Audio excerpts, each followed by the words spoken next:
하나님 말씀입니다. 시편 23편입니다.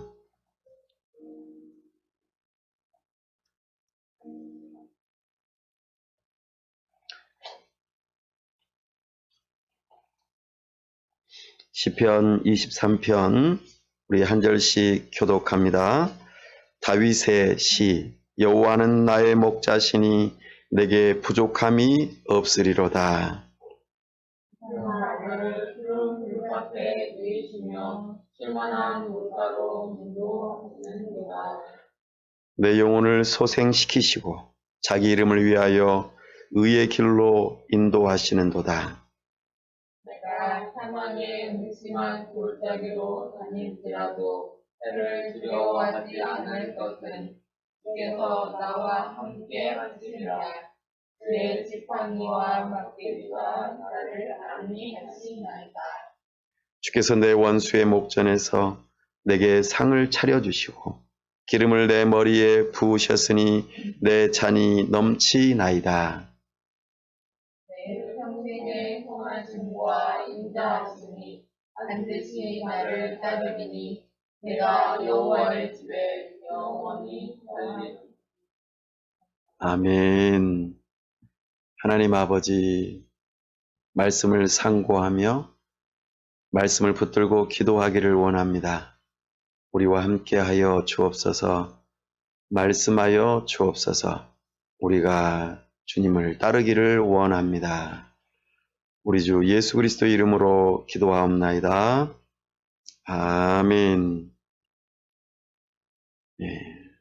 자신에게 복음 한 줄 선포합시다. 하나님은 우리를 사랑하십니다.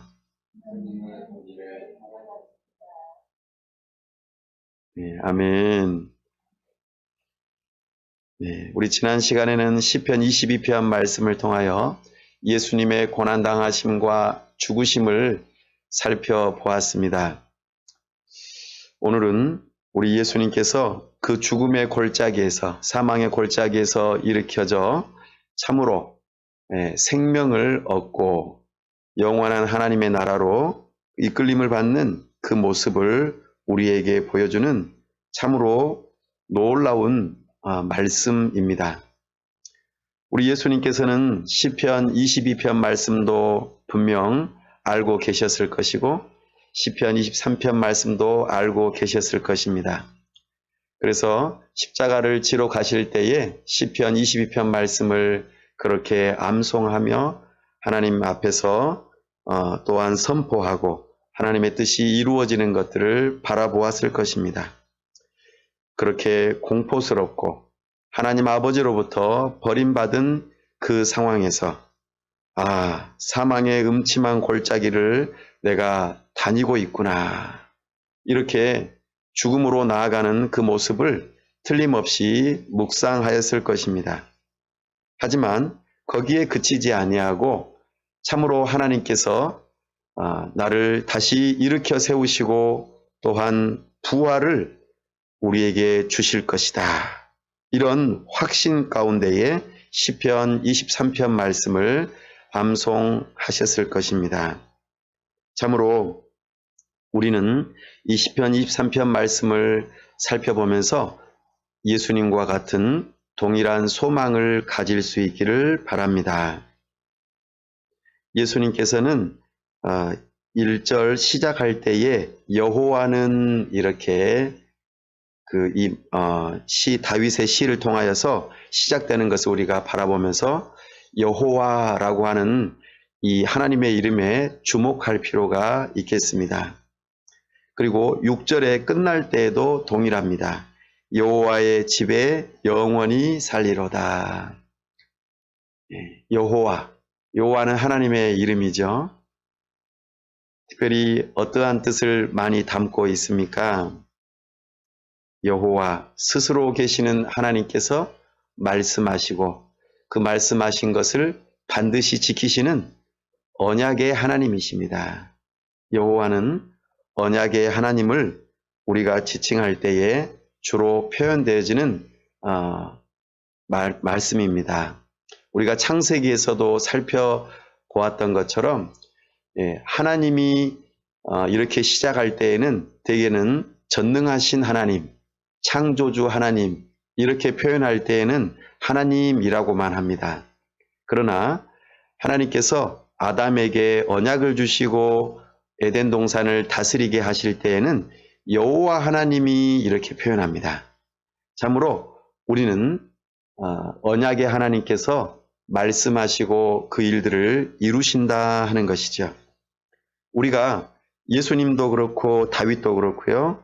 사망의 음침한 골짜기 그리고 공포스럽고 하나님으로부터 버림받은 것과 같은 그런 상황에서도 우리가 구원을 확신하고 우리가 다시 소생될 것을 확신할 수 있는 가장 큰 근거, 거기는 여호와 하나님입니다.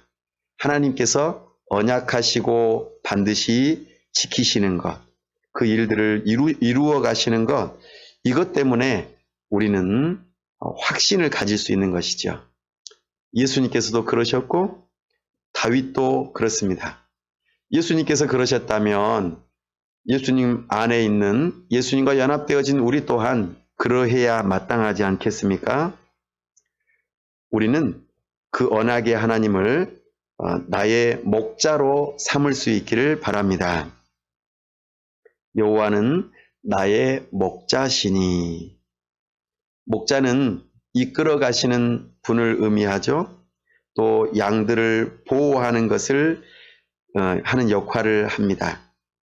하나님께서 언약의 하나님으로서 우리를 올바른 것으로 또 생명을 주는 것으로 또 평안하게 쉬는 것으로 여러 가지 우리에게 복지적인 모든 혜택을 다 주시는 그 놀라운 일들로 목자로 계시하고 계십니다. 참으로 우리는 이 하나님을 언약의 하나님으로 믿을 뿐만 아니라 그 언약의 하나님이 나의 목자가 되신다. 이런 믿음을 가지고 우리가 신앙을 고백할 수 있기를 바랍니다. 하나님께서 약속을 지키신다. 그래서 우리는 여기 다윗처럼 부족함이 없다. 목자에게 이끌려가니까 일단은 부족함이 없다. 모든 필요가 채워진다는 것이겠죠. 하나님께서 우리의 아버지가 되셔서 우리의 하루하루의 삶의 모든 필요들을 채워주신다. 그리고 푸른 풀밭에 누이신다. 그리고 쉴 만한 물가로 인도하신다. 이 목자가 하는 다 역할입니다. 이 목자의 역할을 따라서 하나님께서 우리를 그렇게 이끌어 주신다 하는 것이죠. 3절에도 보면 내 영혼을 소생시키신다. 살아나게 하는 거죠. 그리고 의의 길로 인도하신다. 이런 모습들이 다 나타나고 있습니다. 목자이신 하나님께서 이런 혜택들을 전부 다 주시는 것이죠. 그런데요, 놀랍게도 물론 우리를 사랑하시지만 우리가 예뻐서 이 일들을 해주신다 이렇게 하는 것보다는 굉장히 중요한 표현인데요. 3절 마지막 부분에 보면은 자기 이름을 위하여 이렇게 표현합니다. 지금 이 모든 것은 하나님의 이름에 명예가 걸려 있어요. 우리는 삶을 살아가면서 나의 이름에 명예가 걸릴 때에 더 신경 쓰고 또 중요하게 여깁니다. 그렇죠?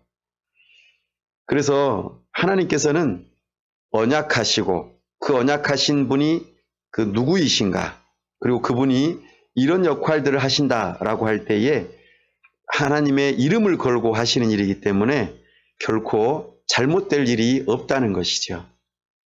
우리 사람은 실수하거나 잘못되거나 참으로 사람의 뜻대로 안 되는 일들이 있습니다. 사람이 아무리 계획해도 이렇게 하겠노라라고 했어도 안 되는 일이 많이 있습니다. 그러나 우리 하나님 아버지께서는 여호와 하나님이시고 또한 목자이신데 당신의 이름을 위하여 이 모든 일들을 하시겠다 약속하고 계십니다. 그러니 다윗도 이 하나님을 믿고 이렇게 고백하는 것이고 예수님께서도 십자가를 지시면서도 하나님으로부터 버림받는 그 공포스러움 가운데서도 이 하나님을 믿으며 굳세게 붙드는 그 확신 가운데에 걸어가셨을 것입니다. 그렇다면 우리는 이 예수님을 믿는 믿음을 가진 우리라면 어떻게 해야 하겠습니까? 동일하게 우리 하나님의 이름을 믿고 의지해야 할 것입니다. 그러면 이렇게 4절에서 내가 사망의 음침한 골짜기로 다닐지라도 해를 두려워하지 않을 것은, 해를 두려워하지 않는다. 사실 우리는 두려움이 많죠. 그럼에도 불구하고 두려워하지 않는다라는 이 고백은 믿는 구석이 있다는 뜻이겠죠. 우리 하나님께서 우리와 함께 하시고 우리의 길을 인도하시고 우리를 버리시지 아니하신다는 이 믿음을 우리는 가져야 할 것입니다. 주께서 나와 함께 하심이라. 이 모든 것들이 사실 우리에게는 너무나도 놀라운 약속의 말씀이고 복음이지요. 그리고 주의 지팡이와 막대기가 나를 안위하시나이다.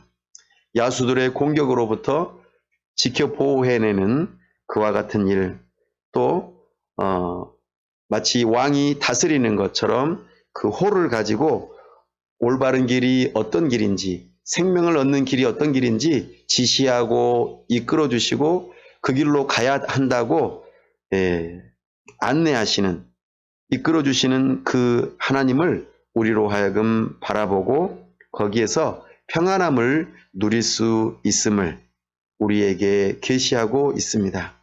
참으로 이것은 언약의 하나님을 믿는 사람들에게 주어지는 약속입니다. 우리는 어떨 때 가장 공포스럽고 가장 힘듭니까? 아마 여러 가지 어려움들을 많이 경험하셨겠지만 아마 죽음이 나에게 찾아올 때에 그때가 가장 공포스럽고 내가 버림받는 거 아닐까? 혹시 내가 눈을 감았다 떴는데 하나님 앞에 가지 않고 지옥에 가버리면 어떡하지? 혹시 이런 생각이 있다면 우리는 공포스러울 것입니다. 혹시 그런 생각이 있다면 바꾸시기 바랍니다. 그리고 돌이키시기 바랍니다. 우리 하나님께서는 예수님을 믿는 믿음을 가진 자들에게 참으로 버리시지 않겠다고 약속하셨습니다. 죽음의 공포에서 우리는 또 하나님께로부터 버림받는 것에 대한 공포로부터 우리는 벗어나야 합니다. 우리 하나님께서 우리를 지켜 보호하시고 인도하시기 때문입니다. 이것은 언약을 믿는 믿음입니다. 우리는 이것을 꼭 기억하고 굳세게 두려워하지 말기 바랍니다. 이제 5절에서 6절을 보면은요, 이 굉장히 놀라운 표현입니다. 주께서 내 원수의 목전에서 내게 상을 차려주시고, 여기서 상을 차려주신다는 것은 밥상을 차려주신다 그 말입니다. 잔치상, 잔치상을 베풀어 주십니다. 그리고 머리에 기름을 부어주시고, 또 잔에다가 이렇게 마실 것을 따라주시고, 지금 왕의 식탁에서 함께 먹고 마신다라는 것입니다. 근데 원수의 목전에서 이렇게 표현합니다. 이 원수는 누구일까요? 바로 하나님을 대적하였고 예수님을 대적하였던 악한 원수 마귀, 또 그를 따르는 그 잘못된 선지자들, 그리고 그 따르는 무리들, 예수님을 믿지 아니하는 그 무리들이 바로 원수들입니다. 종말의 때를 의미합니다. 결국에는 우리 인생의 끝에, 그리고 모든 하나님의 시간표의 끝에는 이와 같은 일이 벌어질 것이라는 것입니다. 그러니 우리는 참으로 기뻐하고 기뻐해야 할 것입니다. 우리의 원수가 지금은 강해 보이고 우리를 넘어뜨리고 우리를 끌고 가려고 하지만 우리 하나님께서는 반드시 승리를 허락하시고 그 승리를 기뻐하는 잔치의 자리로 우리를 이끌어 주십니다. 그러니 우리가 마치 철로 역정에서 그 크리스천이 우리 주님 다시 만나 뵈옵는 그날까지 그의 몸에 입었던 갑옷을 우리도 입고 있다는 믿음을 가지십시오. 그리고 하나님께서 성령의 검을 주셨다는 믿음을 가지시고 믿음의 방패를 주셨다는 믿음을 가지시고 구원의 투구를 주셨다는 믿음을 가지시고 의의 흉배를 주셨다는 믿음을 가지시고 평안의 복음의 신발을 주셨다는 믿음을 가지시고 진리의 허리띠를 주셨다는 믿음을 가지시고 이 갑옷을 벗지 마십시오. 칼도 이렇게 칼 집에다 꽂지 마십시오. 계속해서 싸워 나가야 합니다. 우리는 전투하는 자들입니다. 싸워 나가야 되죠. 우리의 싸움의 대상은 누구라고 했습니까? 바로 내 자신입니다. 내 자신 안에 있는 이 죄성이 끊임없이 나로 하여금 우상을 만들어내게 합니다. 내가 하나님이 되게 하려는 이 죄성이 나로 하여금 자꾸 넘어지게 합니다. 뿐만 아니라 이 세상의 유행과 또 정부와 그리고 법을 만드는 그런 일들을 통하여 우리를 힘들게 합니다. 나아가 그 배후에 악한 원수마귀가 있습니다. 이것이 우리의 싸워야 할 대적이고 원수이죠. 그 원수들을 우리 하나님께서 반드시, 사실 예수님께서 이미 십자가에서 그 머리를 밟아 깨뜨리셨어요. 이기셨습니다. 이 싸움은 승리를 보장하는 싸움입니다. 그러니까 우리는 어떻게 해야 합니까? 승리를 확신하고 이것은 틀림없이 이기는 싸움이다. 그러나 아직 그 머리가 깨진 악한 원수마귀는 여전히 득세하고 있고 힘을 가지고 있다. 그러니 방심하지 말고 교만하지 말고 끝까지 겸손하게 하나님의 말씀을 따라 순종하며 살아가는, 그리고 이것이 혼자만의 싸움이 아니기 때문에 교회로 우리가 서로 연합하고 함께 힘을 모으고 격려하고 함께 이 일을 가자고, 이 싸움을 함께 하자고 해야 할 것입니다. 이것이 우리가 싸워야 할 싸움입니다. 우리 예수님께서는 십자가상에서 마치 실패한 것처럼 보였습니다. 그러나 결코 그렇지 않습니다. 참으로 승리하신 예수님께서 우리에게 소망을 가져다 주십니다. 그러니 우리는 이런 고백을 함께 하십시다. 6절입니다. 내 평생의 선하심과 인자하심이 반드시 나를 따르리니 내가 여호와의 집에 영원히 살리로다. 아멘. 내 평생의 선하심과 인자하심이 반드시 나를 따른다. 네, 우리 하나님께서 선하심과, 우리 하나님 좋으신 분이시죠? 네, 좋으신 하나님 찬송하십시오. 좋으신 하나님, 좋으신 하나님. 이게 선하신 하나님이잖아요. 우리에게 늘 좋으신 분이세요. 그리고 인자하세요. 인자하다는 표현은 사랑이죠. 헤세드입니다. 이 사랑의 이 사상은, 선하심과 인자하심은 구약과 신약에 흐르는 하나님의 놀라운 성품입니다. 이것을 믿고 의지하면서 우리가 언약을 확신하는 것입니다. 그 하나님은 우리를 향하여 선하시다. 그 하나님은 우리를 향하여 사랑하신다. 이 믿음을 가지고 우리가 하나님을, 또 예수님을 따라가야 할 것입니다. 참으로 마지막에 내가 여호와의 집에 영원히 살리로다. 네, 바로 이것이 하나님을 만나는 장소입니다. 여호와의 집, 하늘문이 열리고 참 하나님의 집, 참으로 성전이라고 말할 수 있는 이곳, 참으로 내 마음 안에 찾아오신 성령님께서 나를 거처 삼으시고 영원히 함께 하시겠다고 하신 그 약속을 우리는 믿어야 할 것입니다. 그리스도 안에서 우리는 구원을 확신하고 하나님께서 언약하신 대로 반드시 지키시며 우리의 평생의 삶을 책임지신다. 아니, 영원한 삶을 책임지신다는 것을 믿는 믿음으로 우리가 죽음마저도 두렵지 않은 그런 놀라운 그리스도인들이 다 될 수 있기를 바랍니다.